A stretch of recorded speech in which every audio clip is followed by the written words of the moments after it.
الرحمن لفظ ایک ہے لیکن آیت ہو گئی، حالانکہ اس کے کوئی معنی نہیں بنتے ہیں۔ الرحمن بھئی کیا مطلب الرحمن؟ خبر جڑے گی علم القرآن، رحمان نے قرآن سکھایا، اب جملہ مکمل ہو گیا۔ کیوں انہیں علیحدہ کیا گیا؟ اس کی بڑی ایک حکمت ہے۔ ایک آیت ہو سکتی تھی الرحمن علم القرآن، ایک جملہ، خلق الانسان دوسرا جملہ، علمہ البیان تیسرا جملہ، لیکن نہیں، پہلے جملے کو سپلٹ کر دیا۔ کیوں؟ چار چوٹی کی چیزوں کا ذکر ہے اس میں، یہ خاص مقام ہے، اس پر اللہ نے مجھے خاص انشراح عطا فرمایا۔ یہ باتیں آپ کو کسی تفسیر میں نہیں مل سکتی، یہ اللہ کی دین ہے، اس کی عطا ہے، اس کا فضل ہے، اس کا کرم ہے۔ ذالک فضل اللہ یؤتیہ من یشاء۔ اللہ کے ناموں میں سب سے زیادہ حسین اور محبوب نام الرحمن، یہ عام تصور کے خلاف ہے۔ ہمارے ہاں اہل تصوف نے اس کو عام کیا ہے کہ اللہ کا اسم ذات اللہ ہے، اور قرآن میں بھی اللہ کا استعمال زیادہ ہوا ہے۔ اس کی وجہ کیا ہے؟ کہ یہ نام عربوں میں پہلے سے موجود تھا۔ ظاہر بات ہے گفتگو کسی سے کرنی ہو تو آپ کے اور اس کے درمیان کمیونیکیشن کسی کامن ایشو سے ہی شروع ہو سکتی ہے نا۔ اللہم دعا مانگتے تھے وہ بھی اللہ سے، لبیک اللہم لبیک لبیک لا شریک لک لبیک الا شریکا تملکہ وما ملک۔ لبیک تلبیہ تو ان کا بھی یہی تھا، لبیک اللہم لبیک، میں حاضر ہوں اللہ، میں حاضر ہوں اللہ، میں حاضر ہوں، تیرا کوئی شریک نہیں سوائے اس شریک کے کہ جو اختیار اسے حاصل ہے وہ بھی تیرا ہی اختیار ہے۔ بہرحال اللہ ان کے ہاں ہمیشہ سے معروف تھا، اس لیے گفتگو اللہ کے نام سے، لیکن قرآن نے زیادہ انٹروڈیوس کیا الرحمن کو۔ سورۃ الفرقان کی آیت ہے، جب ان سے کہا جاتا ہے رحمان کو سجدہ کرو، قالوا من الرحمن، تو کہتے ہیں یہ رحمان کون ہے، ہم نہیں جانتے ہیں، یہ الفاظ موجود، حالانکہ لفظ موجود تھا رحمان ان کے۔ حضرت ابو بکر بیٹا دور جاہلیت کی پیداوار ہے، عبد الرحمن ابن ابی بکر، لیکن پھر بھی وہ اسے اس معنی میں نہیں لیتے تھے۔ اللہ کو قرآن نے اسے نمایا کہ کیوں کیا، اب اس کو سمجھیے۔ دیکھیے اللہ نے ہمیں پیدا کیا، کوئی ہماری غرض تھی اس میں، ہم نے چاہا تھا کہ ہمیں پیدا کیا جائے۔ اللہ ہمیں رزق دیتا ہے، اپنے مقصد سے دیتا ہے، ہمیں زندہ رکھنا ہے اس نے امتحان کے لیے، امتحان لینا ہے نا، تو زندہ رہیں گے تو امتحان دیں گے۔ ہمیں جس کی احتیاج ہے، جس کی احتیاج ہے، جس کی احتیاج، وہ رحمت ہے، اور یہ رحمت کا مادہ وہ ہے جس سے اللہ کے دو نام بنے، الرحمن الرحیم، الرحمن الرحیم، بسم اللہ الرحمن الرحیم۔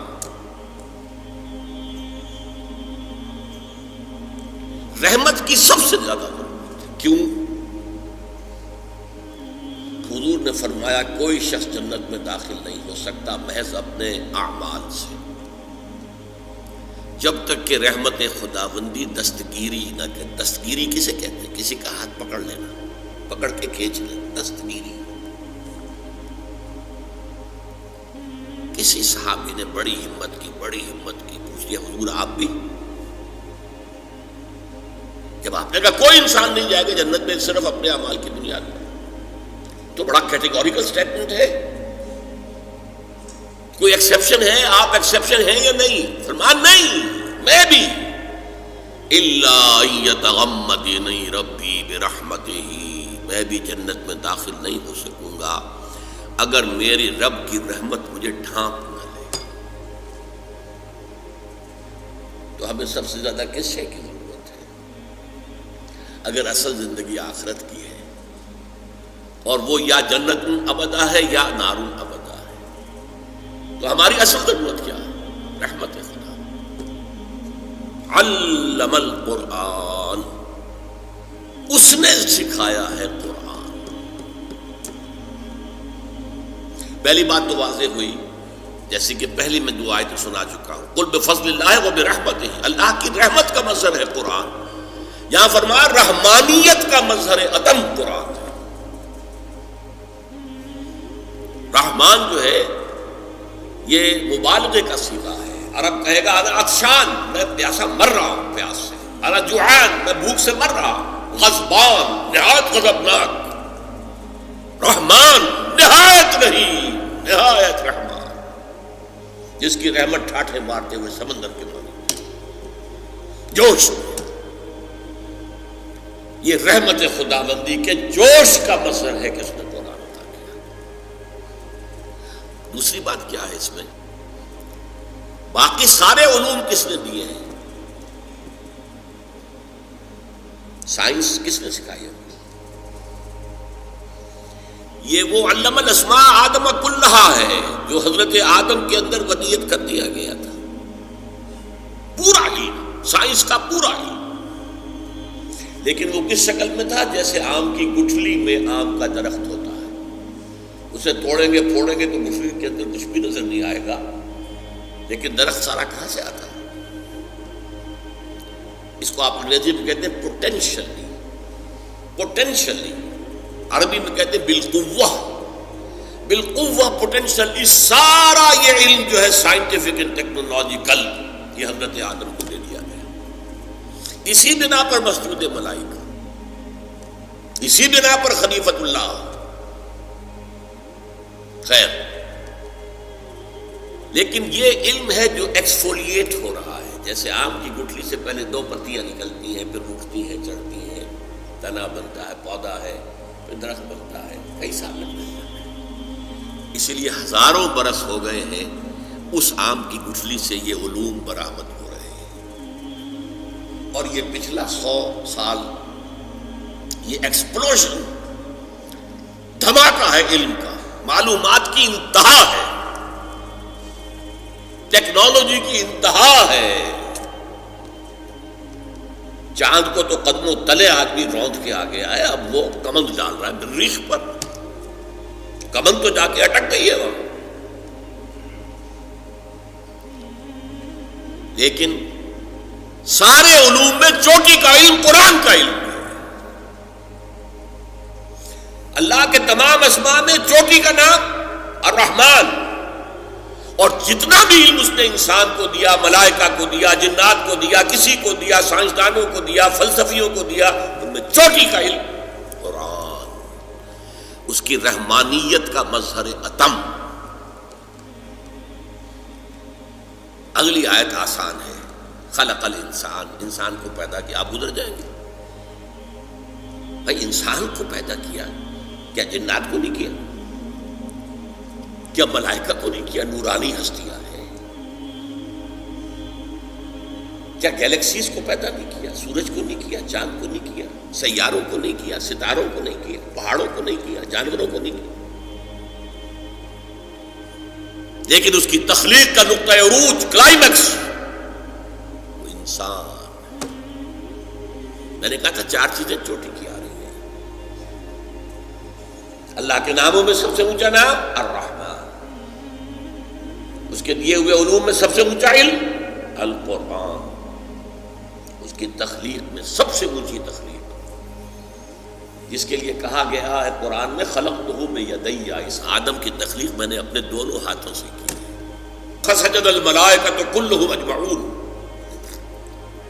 اس قدر تاکید ہے. الملائکہ حصر، تمام فرشتوں نے سجدہ کیا. سب کے سب نے کیا، سب کے سب نے کیا، تاکہ کہیں مغالطہ نہ رہ جائے کہ شاید جبریل نے نہ کیا ہو، شاید اسرافیل نے نہ کیا ہو، یہ تو بڑے اونچے فرشتے. نہیں، سب کے سب نے، سب کے سب نے، سب کے سب نے کیا. وہ ہے انسان. سمجھ میں آ رہی ہے بات؟ یہ آیتیں ایسے ہی نہیں ہیں بس الرحمن علم القرآن خلق الانسان علمہ البیان، بس خلاص. اور کیا؟ اچھا، اگلی آیت علمہ البیان، اسے بیان کی صلاحیت عطا کی. بینائی کس نے عطا کی ہے؟ فرمائیں اللہ نے. یہ سنوائی کان کس نے دیے؟ ہاتھ پاؤں کس نے دیے؟ ہمیں کتنی صلاحیتیں دی گئی. چوٹی چوٹی کی صلاحیت قوت بیان ہے. آ رہے نا آپ ایک حساب سے.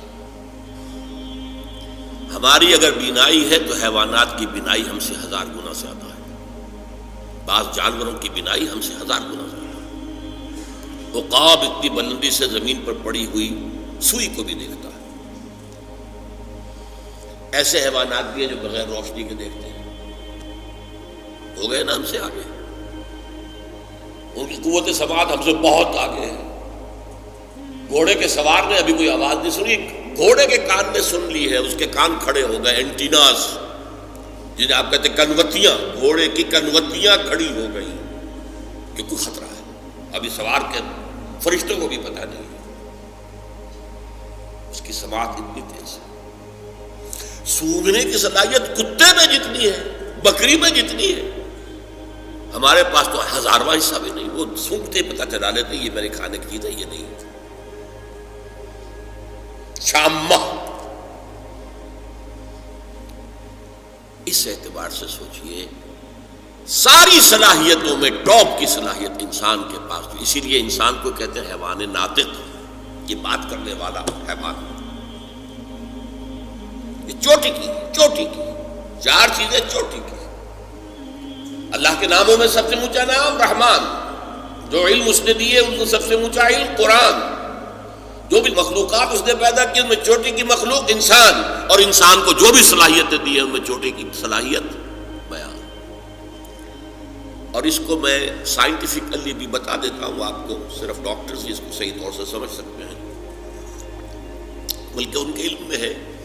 ہمارا جو یہ سینٹرل نروس سسٹم ہے، اسپائنل کارڈ ہے، برین ہے، برین میں جو سب سے اوپر کا حصہ ہائیسٹ، جو پیلے سے زرد رنگ کا جو مادہ ہے، اس میں ایریاز مقرر ہیں. مثلا اس کے پچھلے حصے میں آنکھ جو کچھ دیکھتی ہے، آنکھ کے اندر تو ایک کیمرہ لگا ہوا ہے صرف، اور کیا ہے، کیمرے پر پکچر آئی، یہاں سے وہ اب میسج جا رہے ہیں، الیکٹرانک میسیجز. یہاں ہے وہ ایریا اس گرے میٹر کے اندر جو اسے انٹرپریٹ کرتا ہے یہ کیا چیز ہے جو آنکھ نے دیکھی ہے. اسے آپ کہیں گے ویژن سینٹر، دماغ کا. آنکھ کچھ نہیں دیکھ سکتی، آنکھ تو ایک آلہ ہے صرف. دیکھنے والی شے تو یہاں دماغ میں ہے. کان کی تو ہوا کی وہ جو بھی ویو سے ٹکرا رہی ہیں یہ انٹرپریٹ کہاں ہوتی ہے؟ دماغ میں ہوتی ہے. ایئرنگ سینٹر سب سے بڑا ایریا جو ہے اس میں وہ اسپیچ سینٹر کہلاتا ہے. اور اس کے 2 حصے ہیں، دوسروں کی گفتگو کو سمجھنا اور پھر اپنے مافی الضمیر کو بیان کرنا. 2 حصے ہیں. جیسے کہ ایک بہت چھوٹا سا فینومینن ہے، آپ کا ہاتھ یہاں رکھا ہوا تھا، کسی چیز نے کاٹا، فوراً ہاتھ آپ نے کھینچ لیا، حالانکہ آپ کے کانشیس لیول پہ کوئی فیصلہ نہیں ہوا ہے. یہاں سے سینسیشن گئی ہے آپ کو، اور یہاں سے آرڈر آیا ہٹاؤ آپ یہاں سے. تو ہر چیز کے یہ 2 حصے ہیں. تو اسی طریقے سے ہم سنتے ہیں، سمجھتے ہیں، یہ ہمارا ایک فیکٹر ہے. پھر اپنی رائے قائم کرتے ہیں، پھر اس کو بیان کرتے ہیں. تو اسپیچ سینٹر کے بھی یہ 2 حصے ہیں، اور ہمارے برین میں لارجسٹ جو ایریا ہے وہ اسپیچ سینٹر ہے. اچھا اب میں آ رہا ہوں، یہ آیتیں 4 ہوئیں. الرحمن علم القرآن خلق الانسان علمہ البیان. ٹھیک، جملے کتنے ہیں؟ 3. الرحمن علم القرآن ایک جملہ، خلق الانسان دوسرا جملہ، علمہ البیان تیسرا جملہ. اب اگر آپ کو یاد ہو ارتھمیٹک میں ایک قاعدہ پڑھایا جاتا تھا، اب بھی پڑھایا جاتا ہوگا، ریشیو پروپورشن، نسبت و تناسب. 3 ویلیوز دی ہوئی ہے، 4تھی تلاش کرو. یہ 3 ویلیوز آ گئی ہیں ان 4 آیات میں. 4تھی تلاش کرو. 4تھی کیا ہوگی؟ اعلیٰ ترین صلاحیت کو اعلیٰ ترین شے پر استعمال کرو. کیا مطلب؟ سب سے اونچی صلاحیت، سب سے اونچی نعمت جو ہے اللہ کی، اس پر صرف کرو. قرآن سمجھو اور سمجھاؤ. یہ ریشو پروپورشن سے نتیجہ نکلا کہ نہیں نکلا؟ لیکن قرآن کا اصول کیا ہے؟ وہ خلا چھوڑ جاتا ہے. یہاں خلا چھوڑ دیا نا چوتھی چیز کا. الرحمن علم القرآن خلق الانسان علمہ البیان. اب الشمس والقمر بحسبان، بات بدل گئی. تو ان تینوں کا نتیجہ کیا ہے؟ ان تین آیات کا یہ خلا چھوڑ دیا. یہ خلا چھوڑا ہے اولو الالباب کے لیے، ہوش مند لوگوں کے لیے، عقل مند لوگوں کے لیے، کہ اپنی عقل کو اپلائی کرو. اور اللہ کا یہ فضل و کرم ہے کہ اس کے ضمن میں اللہ نے محمد الرسول اللہ صلی اللہ علیہ وسلم کے ذریعے سے ہمیں اس خلا کو بھی پر کرنے کا ایک سہولت دے دی. اب دیکھیے، میں نے حدیث سنائی تھی، الرحمن علم القرآن خلق الانسان علمہ البیان، عن عثمان ابن عفان خیرکم من تعلم القرآن وعلمہ. تم میں سے بہترین لوگ وہ ہیں جو